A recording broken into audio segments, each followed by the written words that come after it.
여러분 안녕하세요. 비욘디 정진희 PD입니다. 토요일 밤 9시 최신 연구 저자직강 코너로 여러분들께 인사드립니다. 여러분 최근 만성 비형 간염의 조기 치료가 간암 발생과 사망 위험을 크게 낮춘다는 연구 결과가 발표됐습니다. 이 연구가요. 세계적인 의학학술지죠. 란셋 자매지에 실려서 화제가 되기도 했는데요. 오늘 이 연구의 저자이신 서울 아산병원 소화기내과의 이명석 교수님과 함께 자세한 이야기 나눠보겠습니다. 교수님 안녕하세요. 예, 안녕하세요. 예. 아유, 바쁘신데 오늘 이렇게 주말 저녁에 자리해 주셔서 너무 감사드립니다. 시청자분들께 인사와 소개 좀 부탁드릴게요. 예, 여러분 안녕하십니까? 저는 울산의대 서울 아산병원 소화기내과에서 22년째 근무하고 네. 있는 임영석입니다.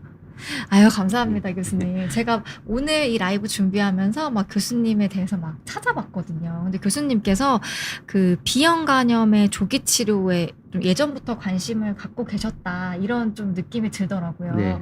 혹시 좀 각별히 좀 이런 만성 비형 간염의 치료가 중요하다, 이 내용에 좀 관심을 갖게 되신 특별한 계기나 이유가 있으시다면? 예, 저는 뭐 임상 네. 진료를 하는 의사이기 때문에 네. 매일매일 환자분들 진료를 하면서 간암 환자분들 아무리 열심히 치료해도 결국은 결과가 좀 좋지 못한 경우가 많아서 네. 굉장히 안타깝게 생각을 하고 있었습니다.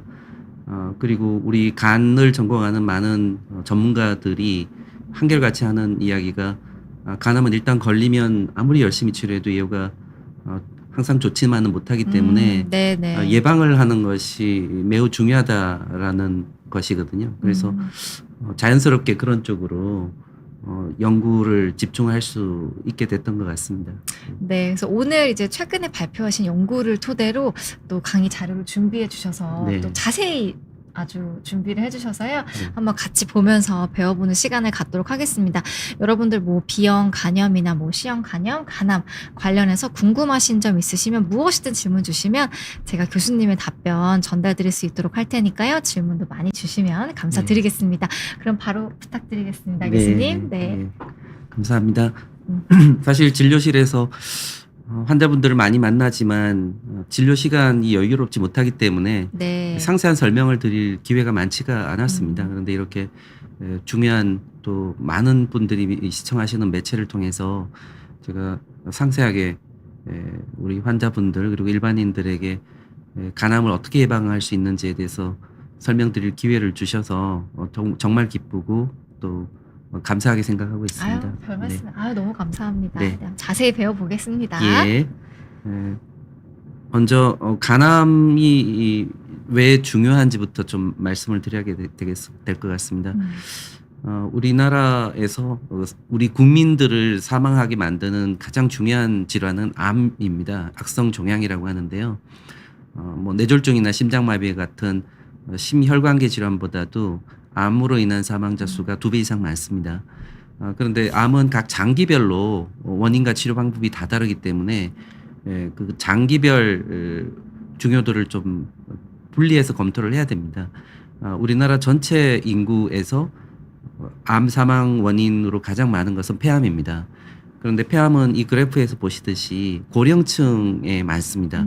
아무래도 청년기부터 흡연 등 좀 위험 요인에 노출돼서 결국 60대 폐암이 많이 걸리고 70대 많이 사망하시는 패턴인 거죠. 그런데 간암은 30대부터 발생이 증가하기 시작하고 40대, 50대, 60대에 꾸준히 발생률이 증가합니다. 잘 아시겠지만 이 40대, 50대는 항상 왕성하게 경제 활동을 할 연령대이기 때문에 우리나라 경제에 타격을 줄 질환이라는 것을 직감할 수가 있습니다. 그리고 우리가 뭐 폐렴이 있다고 해서 폐암이 잘 걸리지 않고 또 위염이 있다고 해서 위암이 잘 걸리지는 않습니다. 그런데 간염이 있으면은 간암 위험이 증가합니다. 그래서 간염과 간경화 또 간암은 연속선상에 있는 질환입니다. 그렇기 때문에 따로 분리하기보다는 하나로 합쳐서 사망 원인을 조사하는 것이 바람직한데, 만약에 우리가 간 질환으로 인한 사망하는 분들과 간암으로 인한 사망자를 다 합산을 하면은 30대부터 60대 전 연령층에서 가장 중요한 사망 원인이 됩니다. 네.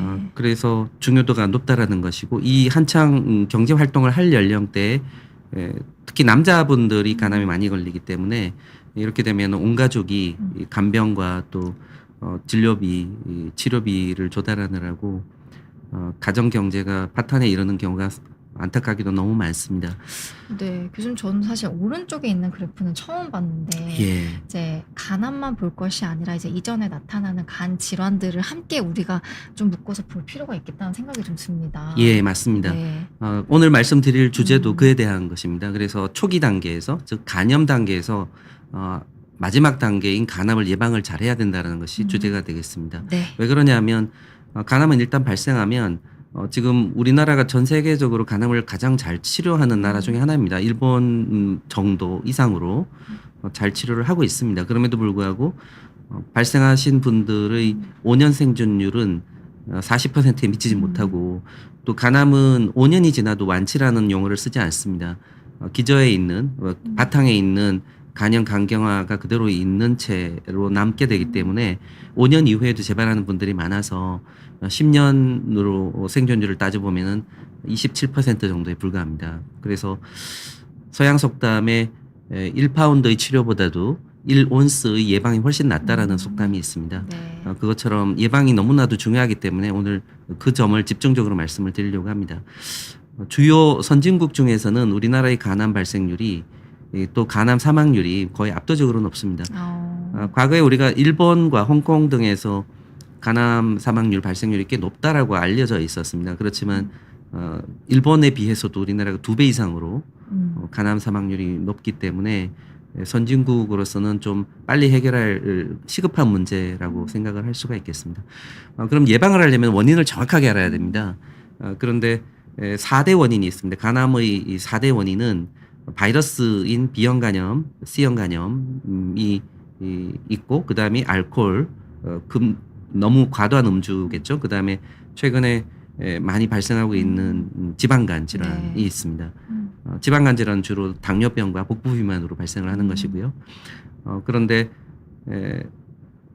과거와 지금을 통틀어 보더라도 B형 간염 바이러스가 전체 간암 원인의 60% 이상을 차지합니다. 그러니까 우리가 학교에 가서 시험 성적을 잘 받으려면 잘 나올 만한 문제를 먼저 공부하는 것이 네. 효과적이지 않습니까? 그래서 B형 간염을 어떻게 잘 통제하느냐가 간암 발생을 어떻게 예방하느냐로 직결되는 문제라고 할 수 있겠습니다. 근데 좀 이상한 점이 있습니다. B형 간염은 예방 백신이 개발되어 있고요. 우리나라는 전 세계적으로 전 국민 백신 접종 사업을 아주 성공적으로 한 훌륭한 모범 국가입니다. 그런데도 불구하고 B형 간염이 여전히 간암의 원인이라는 점이 선뜻 좀 이해가 되지를 않으실 것입니다. 그것은 이 B형 간염이 전파 경로에 있는데요. 우리나라는 말씀드린 것처럼 간암과 간 경화의 위험 요인을 1차적으로 차단하기 위한 B형 간염에 대한 백신 접종이 매우 성공적으로 이루어진 나라입니다. 여기에서는 실패가 없었다고 볼 수가 있습니다. 그런데 문제는 B형 간염 바이러스가 대부분 성인기에 전염되는 것이 아니라 태어날 때 어머니가 B형 간염이 있으신 분들의 경우 태반 박리에 의해서 이 약간의 어머니 혈액이 이 신생아에게로 옮겨가면서 바이러스가 같이 들어가서 면역력이 약한 신생아에게 평생 감염시키는 사례가 대부분이라는 것입니다. 그렇기 때문에 신생아 예방 접종이 무엇보다도 중요한데 백신이 사실은 우리나라에서 굉장히 일찍 개발이 됐습니다. 전 세계적으로 3번째 국산 백신이 저희 은사이신 김정용 교수님에 의해서 1983년에 개발이 됐고 여러 가지 임상 시험을 거쳐서 식약처로부터 1985년에 승인이 되어서 도입 사용되기 시작했습니다. 그런데 당시만 해도 이 B형 간염의 전파 경로를 정확하게 알지를 못했습니다. 그러다가 소아과 학회에서 신생아 모자간 감염이 매우 중요하다는 것을 인지하고 91년부터 소아 기본 예방 접종에 포함하기 시작했고 정부에서 국가 필수 예방 접종 사업으로 이 B형 간염을 포함한 것이 1995년입니다. 그리고 2002년부터는 정부가 백신 비용까지도 지원을 하기 시작했고요.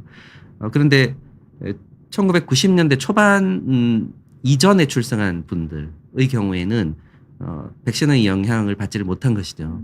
그러니까 90년대 초반 이전 출생자들은 현재 30대 중반이 되겠죠. 네. 그러다 보니 이 B형 간염의 연령별 유병률을 살펴보면은 35세부터 그 이상 연령층은 상당히 높습니다. 근데 그 이후 출생자들, 즉 35세 미만 연령층에서는 백신 사업의 영향으로 인해서 B형 간염이 거의 사라지고 있습니다. 네. 그래서 지금 학령기 연령 초중등 고등학교생들에서는 B형 간염을 찾아보기 어려울 정도로 매우 성공적인 B형 간염 예방 백신 사업이었다고 할 수가 있겠습니다. 그런데 문제는 네. B형 간염이라는 간암이 가장 많이 발생하는 연령층이 60대라는 것입니다. 그러니까 B형 간염은 저절로 완치되는 경우가 거의 없기 때문에 네. 지금 이렇게 높은 유병률 한 4%가 넘는데 이분들이 앞으로 60세가 될 때까지는 우리나라에서 간암 발생률이 아주 현저히 줄기는 어렵다라는 것을 쉽게 생각을 할 수가 있겠습니다. 네. 그렇다면 이미 B형 간염에 걸려 있는 분들에서 2차 예방을 잘해서 간암이 생기지 않도록 하는 것이 좋겠습니다. 2차 예방은 무엇이냐면 간암이 발생할 위험 자체는 어쩔 수 없이 갖고 있다 하더라도 덜 생기게 하는 것입니다. 그 방법은 B형 간염 바이러스에 대한 항바이러스제를 잘 치료하는 것이 될 것입니다. 실제로 우리나라에 이제 전 인구가 5,500만 명 정도 되는데 B형 간염 환자들이 약 120만 명 정도로 추산이 됩니다. 네. 적지 않습니다. 특히 저와 같은 50대 후반 연령대에는 꽤 많고요. 제가 근무하는 기관의 교수님들 중에도 꽤 많습니다. 그런데 이 B형 간염은 환자분들이 알리고 싶어 하지를 않습니다. 그래서 사회적으로 네네. 그렇게 이슈가 잘 안 됩니다. 왜냐하면 B형 간염이 있다고 하면 뭐 결혼, 취직, 또 사회적 생활에서 약간 좀 주홍글씨처럼 낙인 효과가 있기 때문에 대개 비밀로 유지하기를 원하거든요. 그럼 치료도 잘 좀 안 이어지는 경우가 많겠어요? 교수님? 그런데 다행히 우리나라 네. 국민들 교육 수준이 굉장히 높아서 또 가족력이 되게 있기 때문에 환자분들이 자기의 병은 잘 알고 있습니다. 그런데 말씀하신 것처럼 문제는 정책에 있다라는 점입니다. 실제로 2차 예방이 아주 효과적이지 않다라는 것은 여러 데이터로 확인할 수가 있는데 이것은 뭐 통계청에서 발표한 우리나라 간암으로 인한 사망률인데 2010년부터 2020년 사이에 인구 10만 명당 한 20명 이상으로 꾸준히 유지되고 있습니다. 약간 감소하는 것 같기는 하지만 그렇게 현저히 감소하고 있지는 않습니다. 우리가 연령 표준화 사망률을 가끔 쓰기도 하는데 여기 조금 어려운 문제긴 하지만 연령 표준화 사망률은 고령층에서 생긴 암 사망에는 좀 가중치를 낮게 주는 방법입니다. 그러다 보니까 우리나라처럼 빠르게 전 인구가 고령화되는 사회에서는 모든 암의 연령 표준화 사망률은 다 감소하는 것처럼 보입니다. 약간 착시 현상인데요. 네. 그렇기 때문에 이 문제를 해결하기 위해서는 조호 사망률이라고 하는 지표 또는 절대 사망자 수를 참고를 해야 됩니다. 네. 근데 이 표에서 보시듯이 2010년부터 2020년 사이에 간암으로 인한 절대 사망자 수는 항상 10,000명을 상회하고 있고요. 그리고 사망하시기 전에 간암으로 인한 사망 전에 간경화증으로 사망하시는 분들 그리고 또 그 전에 간 이식을 받는 분들도 다 위험했던 분들이라고 할 수가 있거든요. 근데 이분들 다 합산하면 한 2만 명 정도가 됩니다. 네. 근데 이 중의 원인이 60% 정도가 B형 간염이기 때문에 매년 12,000명 정도가 사경을 헤맬 정도로 위험한 상황에 놓인다고 볼 수가 있습니다. 그리고 그분들이 활발하게 사회에서 활동하시는 경제활동 연령층이라는 것이죠. 그렇다면은 아까 말씀드린 것처럼 우리나라 간암 예방 정책에 어떤 문제가 있는지를 좀 들여다봐야 될 것 같습니다. 사실은 뭐 정부가 잘못하고 있는 것만은 아니고요. 학계에서도 그동안 혼란이 상당히 많았기 때문에 네. 그런 것들을 이제는 깔끔하게 좀 정리할 필요가 있어서 제가 오늘 말씀을 드리는 것입니다. 네. 먼저 B형 간염의 이 전 세계적 치료율을 보면은 전 세계적으로 B형 간염에 걸려 있는 환자가 약 3억 명 정도로 추산이 되고 있는데 그 중에 약 2.6%만이 치료를 받고 있습니다. 왜 그러냐면 B형 간염이 저개발 국가에 많습니다. 그러다 보니 진단된 환자 비율이 약 13% 정도밖에 안 됩니다. 진단이 안 됐으면 당연히 치료를 하기가 어렵죠. 그런데 우리나라는 좀 특수한 상황입니다. 고소득 국가이고 환자분들이 주식 수준이 높다 보니까 전체 약 120만 명 좀 넘는데 한 130만 명 B형 간염 환자분들 중에 본인이 비형간염에 걸려 있다는 걸 아는 분들이 한 85%나 어. 됩니다. 대부분은 진단이 되어 있는 상태입니다. 네. 그럼에도 불구하고 전체 환자분들 중에 한 21%만이 치료를 현재 받고 있습니다. 이것은 아마 정책적인 문제가 아닐까 의심을 할 수밖에 없는 것이고요. 의사가 환자분은 치료가 필요합니다라고 권유를 하면 환자분들이 수용하는 비율이 약 67%로 상당히 높습니다. 전 세계적으로 굉장히 높은 겁니다. 네. 그러니까 환자 측 요인도 아닙니다.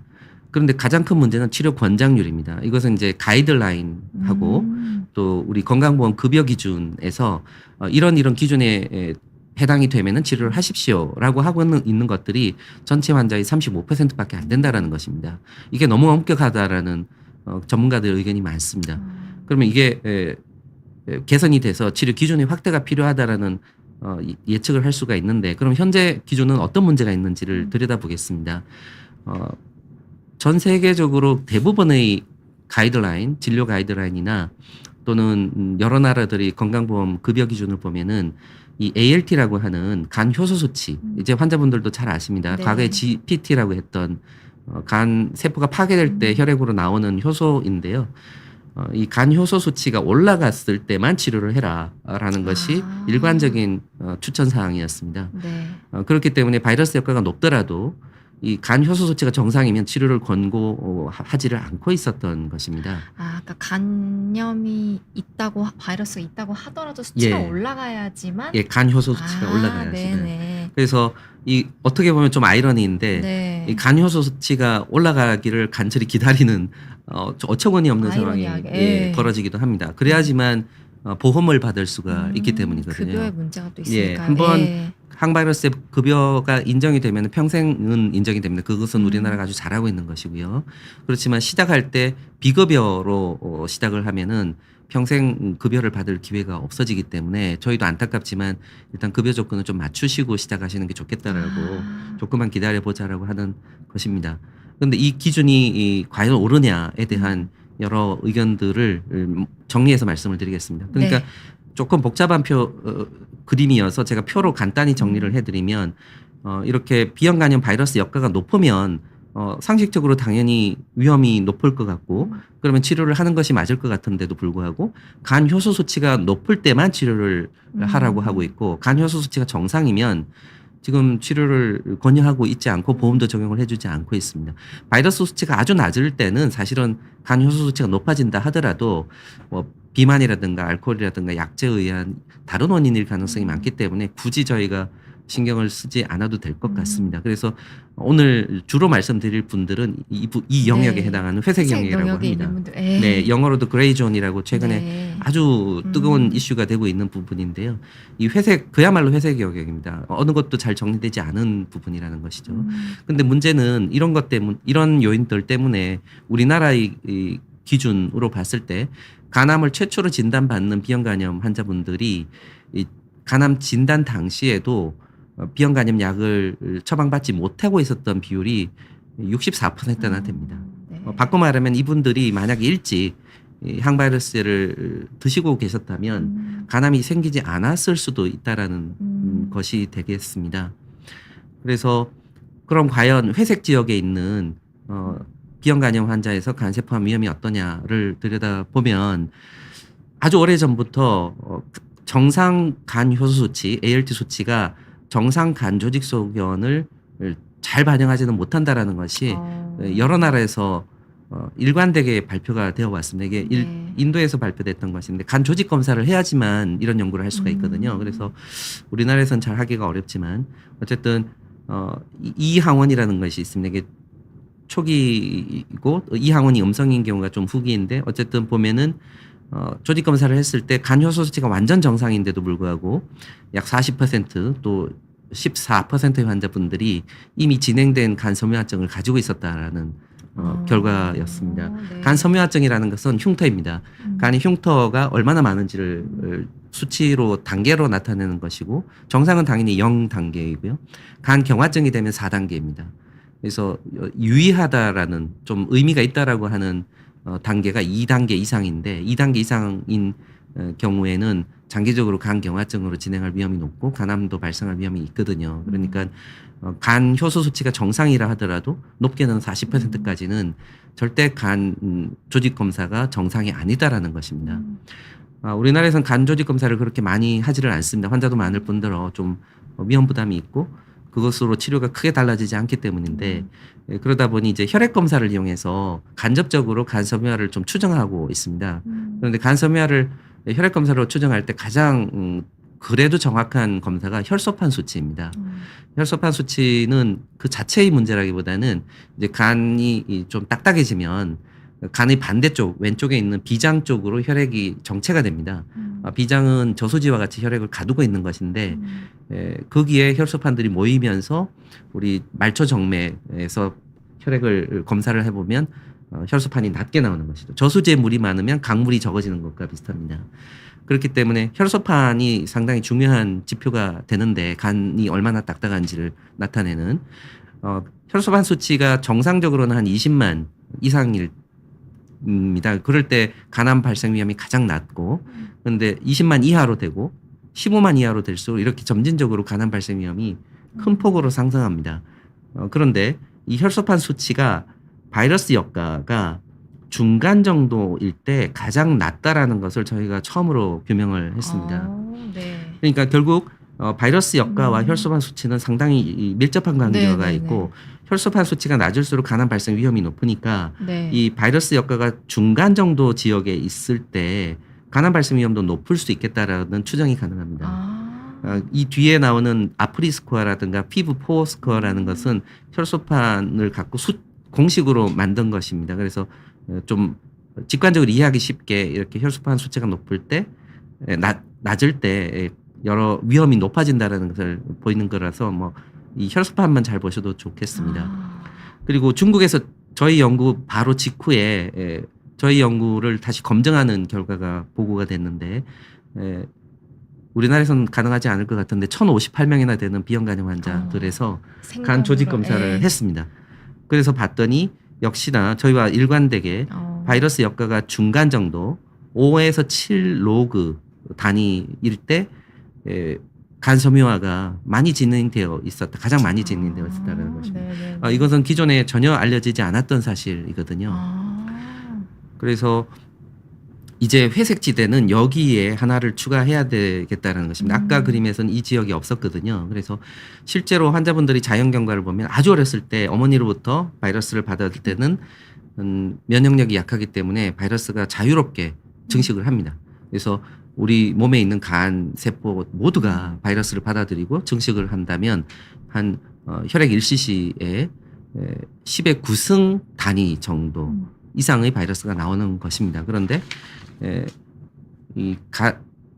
바이러스를 생산해내는 증식해내는 간세포가 면역력의 공격을 받고 죽어나가면서 새로운 바이러스 간세포로 대체가 되고 또는 흉터로 대체가 되면서 바이러스는 당연히 혈액에서 줄어들게 되는 것입니다. 줄어들게 되기 때문에 이때가 우리가 간접적으로 바이러스 역가로 봤을 때 위험 구간이라고 간주를 할 수가 있겠습니다. 마치 악어가 우글거리는 강물을 건너는 것과 비슷합니다. 이 위험 구간을 아주 빠르게 건너가는 분들이 있습니다. 아주 높은 바이러스 역가에서 빠르게 이 구간을 몇 개월 내 또는 1, 2년 내로 거치고 비활동성 간염으로 가시는 분들은 안전하다고 볼 수가 있겠습니다. 그런데 안타깝게도 이 위험 구간을 5년, 10년까지 꾸준히 계속 가지고 있는 분들이 있습니다. 그런 분들은 상당히 위험한데도 불구하고 지금까지는 그것을 잘 알지를 못했습니다. 그리고 이 항원이 음성이었던 비활동성 간염 환자분들도 돌연변이가 발생하면서 이 바이러스 역가가 다시 상승하는 경우가 있는데 이런 경우도 상당히 위험하다라는 것을 저희가 새롭게 알게 됐는데 저희가 연구를 하기 직전까지는 대만에서 아주 좋은 전회입니다. 자마라고 네. 아주 훌륭하신 연구자이신데 뭐 대만의 부총통과 국무총리까지 하셨던 분입니다. 그런데 이분이 이 자마라는 저널에 2006년에 보고한 바에 의하면 바이러스 역가가 증가할수록 간암 발생 위험은 14배까지 증가한다라고 했던 것입니다. 그러면 당연히 이렇게 높은 위험도에 있는 바이러스 역가가 높은 분들은 치료를 해야 될 텐데 이게 지금 치료 기준에 반영이 안 된 것입니다. 왜 그러냐 하면 전문가들이 알기에 바이러스 효과가 아주 높은 분들은 오히려 간암 위험이 낮다라는 것입니다. 그러다 네, 보니 네, 네. 이 두 가지 개념이 상충했던 것이거든요. 그래서 자세히 들여다보면은 이 대만에서 보고한 바에 의하면 가장 높게 분석한 바이러스 역가가 6로그 카피입니다. 카피를 단위로 환산을 하면 5로그 단위 정도 되는데 이것은 아주 높은 단위는 아닙니다. 아까 말씀드린 것처럼 최고 단위는 한 9로그까지 나오거든요. 비형간염 환자분들, 젊은 분들 보면. 네네. 그러니까 이 더 이상의 구간의 인과관계를 몰랐던 것이죠. 그렇지만 많은 환자분들이 또 지금 의사 선생님들도 여전히 바이러스 효과가 높으면 간암 발생 위험이 높다라고 알고 계시는데 저희가 이 문제를 해결하기 위해서 아산병원 6,300명 정도의 데이터를 분석을 했더니 네. 비선형 관계였다라는 것입니다. 즉 바이러스 효과가 6로그 100만 단위 이 근처에 있을 때까지 바이러스 효과가 증가하면서 간암 발생 위험은 많이 증가합니다. 이때가 가장 위험도가 높은 구간이고요. 그런데 바이러스 효과가 더 높아지면은 이 간암 발생 위험은 오히려 더 낮게 나옵니다. 떨어지네요. 그래서 이 구간에 있는 환자분들이 걱정을 많이 하십니다. 자기는 본인은 바이러스 효과가 굉장히 높기 때문에 간암 발생 위험이 높지 않겠느냐. 근데 실제로 제가 최근에는 일제히 설명을 드리고 있거든요. 오히려 이때가 안전하고 낮아질 때 조심하셔야 됩니다. 근데 이것은 이제 단일 기관 연구였기 때문에 검증이 필요했습니다. 그래서 저희가 우리나라의 다른 5개 병원 네. 그리고 또 홍콩의 친한 친구들 아주 뭐 세계적으로 유명한 네. 전문가들입니다. 그리고 대만의 또 이 CJ 첸 교수님 아까 그 코호트를 네. 만드신 부총통 하실 때 부탁을 드렸는데 흔쾌히 자료를 주셔서 이 3개국의 자료를 모두 합해서 분석을 했더니 더 뚜렷하게 나옵니다. 즉 바이러스 효과가 5에서 7로그 사이일 때, 즉 10만에서 100만 사이일 때 간암 발생 위험이 거의 8배까지 증가한다라는 것을 일관되게 보였습니다. 그래서 이제 처음으로 알게 된 사실인데 이것을 빠르게 치료 쪽으로 적용을 해야 될 것이라고 저희는 생각을 하고 있고요. 그래서 과거의 개념을 깔끔하게 정리를 한다면 네. 중등도라고 합니다. 약간 이게 한자라서 어렵기는 한 텐데 영어로는 moderate viral load라고 하는데 4로그에서 8로그 사이 구간에서 간암 발생 위험 또 간섬유염 위험이 가장 높다라는 것이고 이런 분들은 ALT 효소 수치가 정상이라 하더라도 간암 위험을 빨리 감소시키기 위해서 즉시 치료가 필요하다라는 주장을 저희가 하고 있습니다. 그리고 고바이러스 혈증 환자분들은 사실은 지금 당장은 안전합니다. 하지만 영원히 이 구간에 머무르지는 못합니다. 언젠가는 이렇게 중동도 바이러스 구간으로 이행을 하게 되는데 이때 되면은 위험도가 높아지기 때문에 예방을 위해서 네. 특히 중년 이상에서는 치료가 필요하다라고 저희는 생각을 하고 있고요.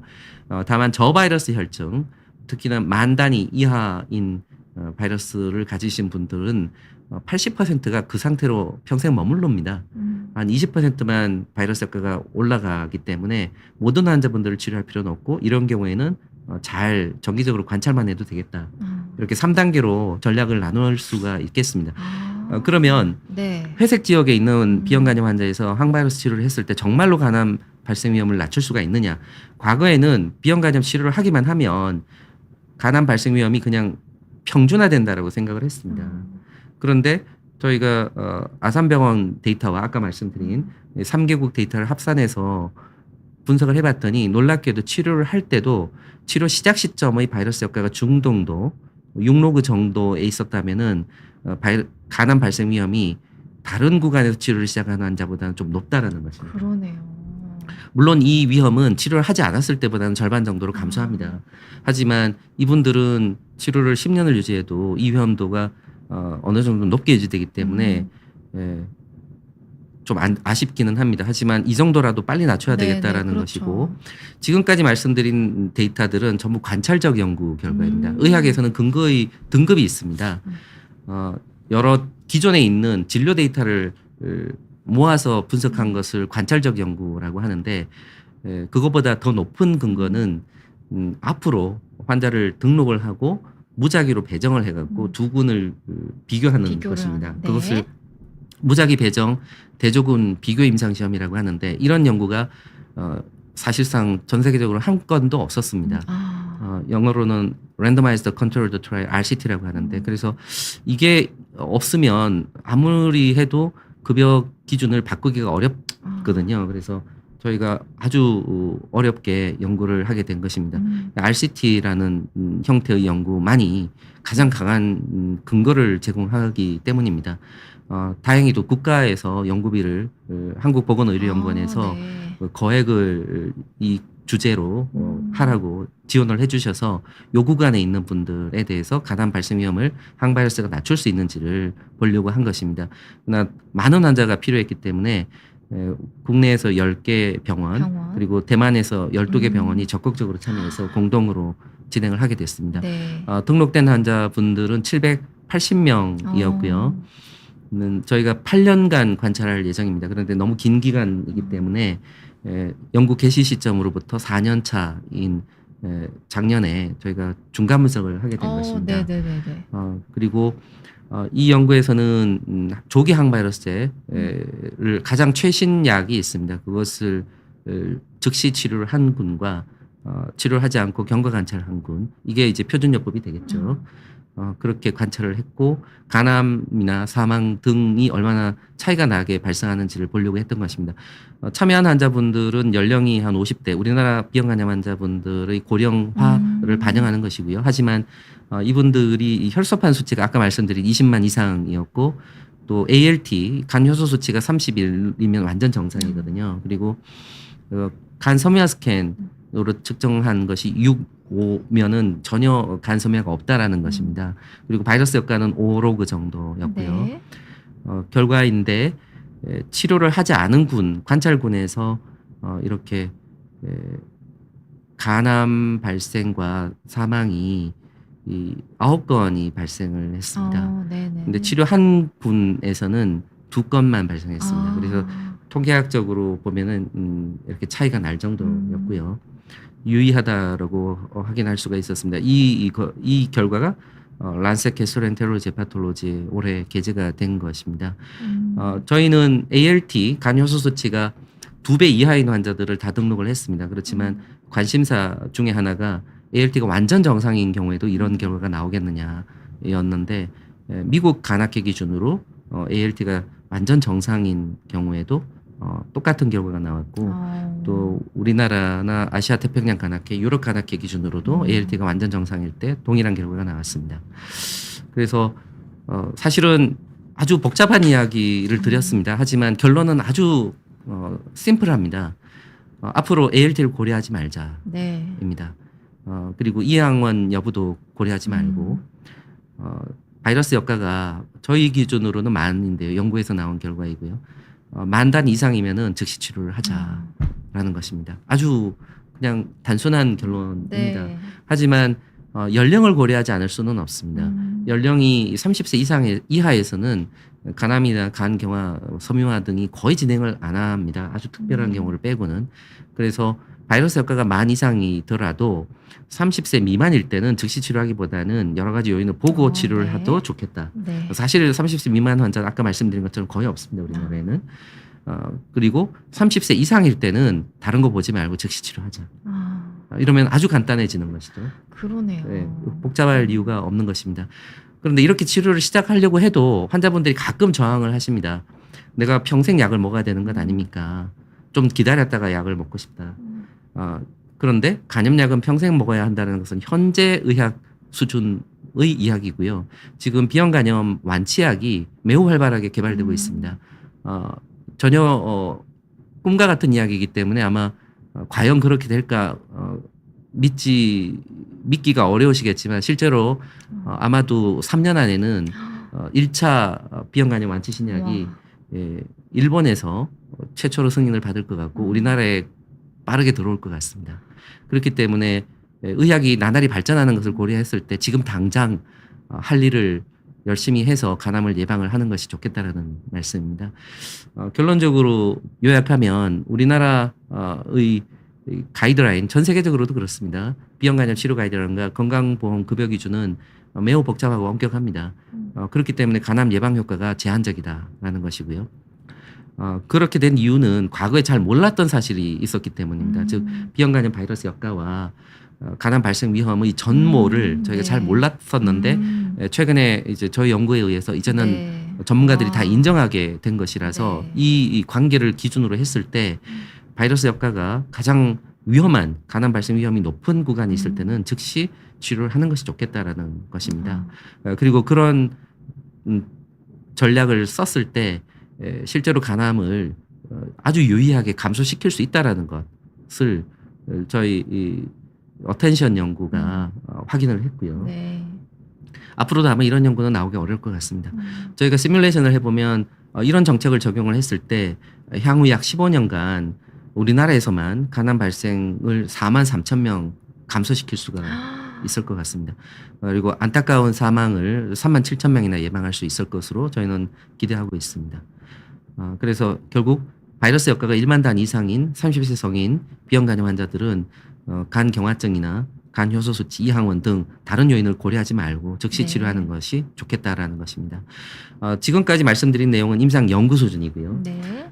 다행스럽게도 제가 올해 12월부터 대한간암회의 이 이사장으로 임기를 시작을 합니다. 네. 이사장으로서 이런 연구 결과들을 빠르게 가이드라인 개정에 반영하려고 합니다. 이미 팀을 구성했고 아주 훌륭하신 분들을 모셔서 네. 작업을 시작을 했습니다.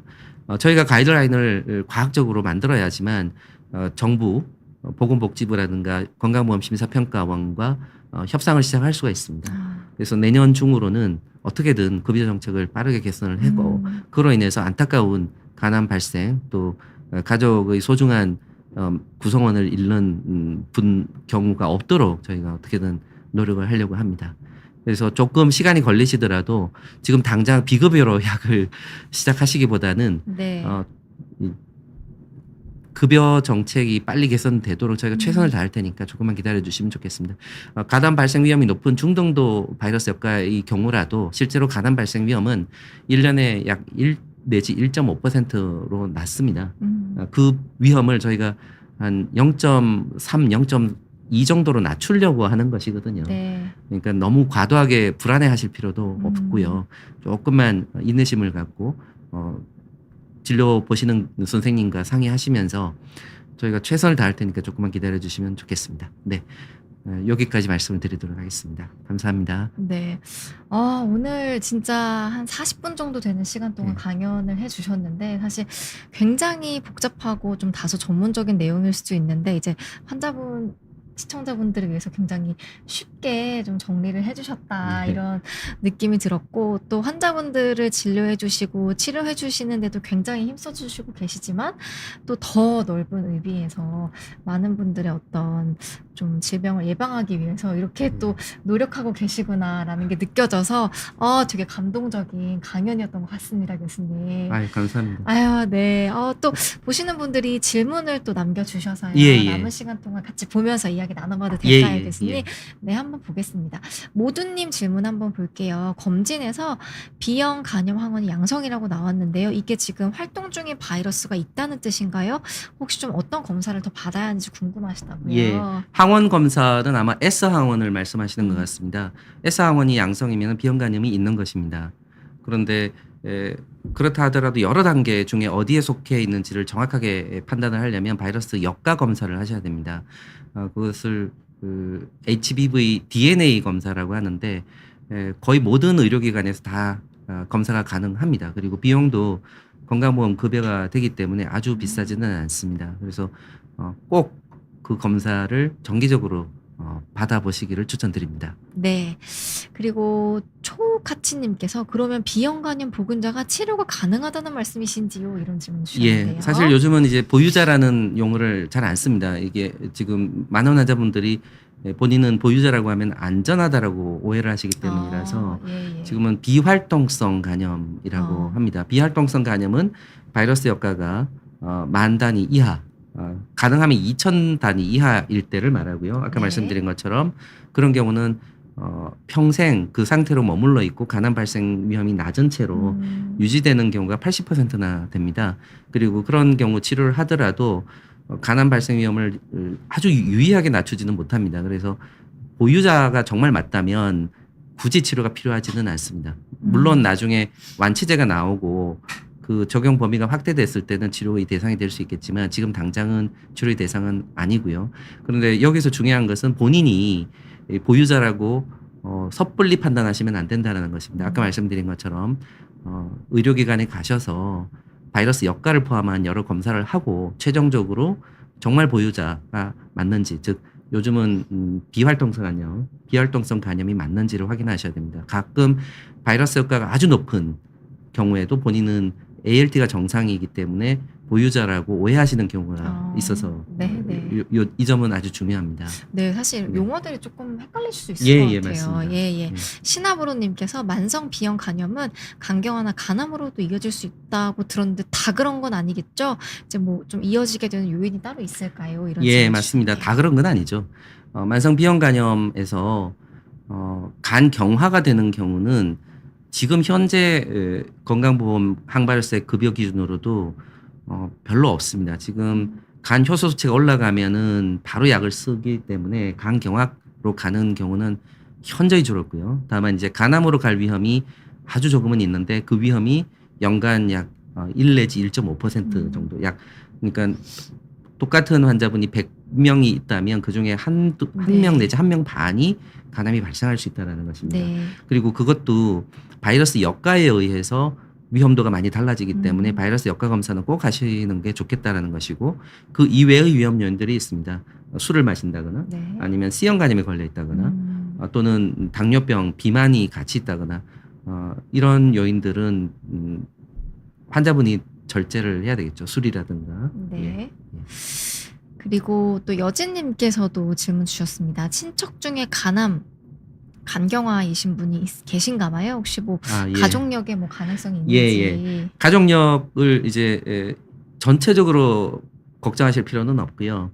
모계를 보셔야 됩니다. 어머니, 외가 쪽을 의미가 상당히 있습니다. 왜냐하면 이 비형 간염 바이러스가 네. 출생 시에 어머니로부터 신생아에게 수직 전염이 되기 감염된다고. 때문에 네. 아버지로부터 전염되는 것은 거의 없습니다. 네. 뭐 가끔 제 친구 중에도 그런 경우가 있었는데 사춘기 때 아버지가 비형 간염이 있는데 면도날을 같이 써서 혈액 감염이거든요. 네네네. 그렇게 전염된 경우는 아주 드물게 있지만 실제로 아주 드물고 대개는 모계 감염을 보셔야 됩니다. 그래서 어머니 쪽, 또 외삼촌, 뭐 이모님들 쪽에 간경화 간암 걸리셨던 분들이 있다면 꼭 한번 체크는 해보셔야 되겠습니다. 특히 어머니는 더 그렇겠죠. 예. 네.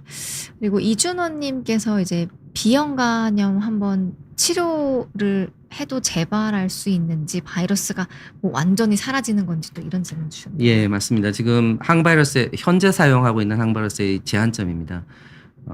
약제를 쓰다가 중단을 하면 1년 내에 약 70% 정도가 재발을 합니다. 그래서 저희가 웬만하면 중단을 권유하지 않습니다. 그리고 바이러스가 완전히 사라졌을 때는 당연히 재발이 없습니다. 그런데 완전히 사라졌다라는 지표가 있어야 될 텐데 그것이 혈액 중에 S 항원이 없어지는 경우입니다. 만약에 S 항원이 없어진 상태라면 항바이러스의 복용은 중단하셔도 됩니다. 다만 이제 간 경화증이나 간암이 없어야지 중단할 수가 있겠죠.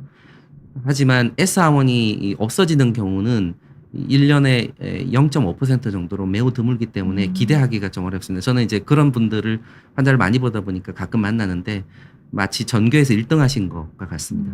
예, 누구나 원하고 되는 사람이 분명히 있습니다. 하지만 내가 꼭 그렇게 되는 것은 아닙니다. 네. 그렇기 때문에 많은 사람이 전교 1등이 될 수 있는 신약이 개발되고 있는 것입니다. 네. 얼른 또 빨리 정말 아까 곧 나올 거라고 말씀 주셨던 신약들이 얼른 좀 나왔으면 좋겠네요. 네. 네. 그리고 또 사랑이 가득한 세상님께서 간 수치가 정상이면 괜찮다고 생각했는데 꼭 그런 거는 아닌가 봐요. 간 수치가 괜찮아도 바이러스 활동성이 있을 수 있나요? 라는 질문입니다. 아주 잘 이해하신 네. 시청자분이신 것 같습니다. 정확하게 말씀하셨습니다.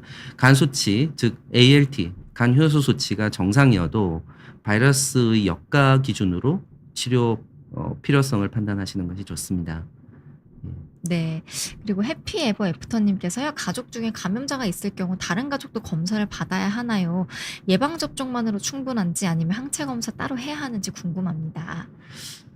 가족 중 특히 이제 배우자가 비형 간염이 있을 때 많이 문의를 하시는데 에, 꼭 항체 검사를 하셔야 됩니다. 음. 그래서 성관계로 전염되는 경우는 극히 드물기 때문에 네네. 불안해하실 필요는 없고요. 음. 과거에 잘못된 그 소문이 많이 돌았었는데 뭐 술잔 돌리지 말라. 네. 뭐 밥 같이 예. 먹으면 걸려 뭐 이런 전혀 얘기도 관계 있었잖아요. 없습니다. 예, 예, 술잔 예. 돌리거나 뭐 일상생활로 전염될 경우는 거의 없고 다만 혈액 감염이기 때문에 피 묻은 칫솔, 면도날, 피 묻은 수건 같은 것은 조심해야 되겠죠. 네. 예, 그런 것만 아니면은 가족 간의 전염은 거의 없습니다. 그리고 우리나라는 아까 말씀드린 것처럼 전 국민 비형 간염 예방 접종 사업이 매우 성공적으로 됐기 때문에 아마 어머니나 부모님이 어렸을 때 이 시청자분에게 예방 접종을 하셨을 가능성이 높습니다. 그래서 항체 검사를 꼭 해보시고 없다면 지금이라도 맞으시면 될 것 같습니다. 네. 교수님 근데 한 가지 궁금한 게 그 왜 B형 간염 예방접 몇 번 맞잖아요. 네. 근데 몇 번 맞아도 잘 안 생기시는 분들 있죠. 예. 그럼 그냥 항체 생길 때까지 계속 맞으면 되는 거예요? 그럴 경우는 네네. 언제 항체 검사를 했느냐를 저희가 음. 여쭤보는데요. 그러니까 3차 접종입니다. 네네. 0, 1, 6개월에 3번 접종을 하고 나서 6개월 후 최종 접종으로부터 6개월 후에 혈액 검사를 해보면 대개는 양성으로 나옵니다. 그 항체 양성률이 한 95% 이상 되거든요. 6개월 그런데 후에 몇 년 맞으면 후에 되는군요. 검사를 하면은 항체 역가가 양성이었다가 역가가 낮아져서 검출이 안 되는 경우들이 꽤 있습니다. 네. 그런 경우는 괜찮은 건데 뭐 양성이었던 적을 한 번도 확인을 안 했기 때문에 좀 불안하신 거죠. 네네네. 그럴 때는 이제 다시 한번 맞으시라고 아, 권유를 합니다. 그렇군요. 예. 네. 그리고 또 비급여로 약을 처방받으면 평생 비급여로만 받아야 하나요? 아까 잠깐 말씀 주시긴 예. 했는데. 네. 우리 안타깝게도 우리나라 건강보험 급여 정책의 대원칙입니다. 소급 적용을 안 합니다. 그래서 네. 이 부분이 참 저희도 난감하고 좀 고통스러운데 비급여로 약 처방을 받으면 현재 기준으로 뭐 아주 전향적인 정책 변경이 있는 경우가 아니라면 급여를 받기가 매우 어렵습니다. 네.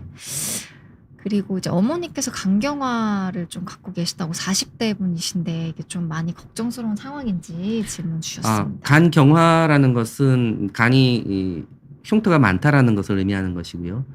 하지만 기능이 정상일 수 있습니다. 우리가 저는 이제 간염 실제로 염자가 한자로 보면은 불화자가 2개 들어가 있거든요. 그래서 간에 불이 나는 것과 비슷한데 우리가 집에 불이 나더라도 빨리 진화를 해주면 집이 약간 찌그러진 상태이지만 온전하게 쓸 수 있는 경우가 있지 않습니까? 네. 그런 경우는 굳이 부수고 새로 지을 필요가 없죠. 간 이식을 굳이 할 필요가 없죠. 그래서 간 경화가 초기라면 잘 관리하시고 항바이러스 잘 사용하셔서 진행하지 않도록 중기 말기로 진행하지 않도록 유지하시면서 건강하게 살아가실 수 있습니다. 다만 그런 경우 간암 발생 위험은 한 2~3배 증가하기 때문에 매년 2번씩 정부에서 해주는 국가 암 검진을 꼭 받으셔야 되는 것입니다. 네. 망한 거 아니니까 걱정하지 마시고요. 네. 초기인지 의료기관에서 꼭 확인을 하시면 될 것 같습니다. 네. 그리고 이제 3년 내에 나올 일본 신약의 기대 효과 어느 정도일지. 예. 지금 말씀드린 신약이 이 비형 간염 완치로는 1호 신약이 될 겁니다. 모든 네. 약이 그렇듯이 1호 신약이 완벽하지 않습니다. 그래서 지금 기대하는 것은 아주 반응성이 좋을 만한 환자에서 완치될 비율이 한 30% 정도이면은 일본 후생성이 승인을 해주겠다. 또 미국 FDA도 승인을 해주겠다라고 대략적으로 정해져 있습니다. 그렇기 때문에 30% 정도 완치 기대를 하시는 것이 좋을 것이고요. 하지만 모든 약은 그 효능이 나날이 좋아집니다. 그래서 1세대 약이 나오고 몇 년 안에 2세대 약이 나오고 또 3세대 약이 나오면서 점진적으로 완치 가능성이 높아지는 것입니다. 실제로 C형 간염도 그랬었거든요. 네. 1세대 약으로 완치가 될 가능성은 약 80% 정도였는데 지금은 99% 3세대 약으로 완치가 가능한 시대입니다. 그런 날이 올 것이다라는 것을 희망을 가지시는 것이 중요할 것 같습니다. 네. 그리고 네, 해피슬라임님 질문까지 한번 보겠습니다. 만성 비형간염 보균자는 간 초음파와 피 검사를 주기적으로 받는 게 좋을까요? 라는 예, 질문입니다. 절대적입니다. 이유는 간암은 증상으로 조기 발견이 불가능하기 때문입니다. 그래서 반드시 예, 혈액 검사와 간 초음파를 꼭 하셔야 되는데 우리나라는 국가 암 검진 체계가 상당히 잘 되어 있습니다. 그래서 의료기관을 가서 비형간염 상태를 정확하게 확인하신 다음에는 의료기관에서 받으셔도 좋고 또는 매년 건강보험공단에서 대구로 엽서가 옵니다. 초음파와 피검사를 받으라고 굳이 거절하지 마시고 1년에 2번 6개월 간격으로 꼭 받으십시오. 이건 너무나도 중요한 이야기입니다. 네. 네. 오늘 이명석 교수님과 함께 최신 연구를 바탕으로 강연을 아주 재밌게 잘 들어봤습니다. 앞으로 또 급여가 확대를 위해서 또 힘써주신다고 말씀도 주셨는데, 이런 정말 교수님들이 있어서 많은 분들이 더 희망을 갖게 되지 않을까 싶습니다. 너무 좋은 강의 감사드린다고, 감사합니다 교수님, 이렇게 많은 분들이 응원의 채팅 주고 계신데요. 오늘 귀한 시간 내주신 교수님께 진심으로 감사의 말씀 드리면서 오늘 라이브 마무리해보도록 하겠습니다. 여러분 시청해주셔서 감사합니다. 예, 감사합니다.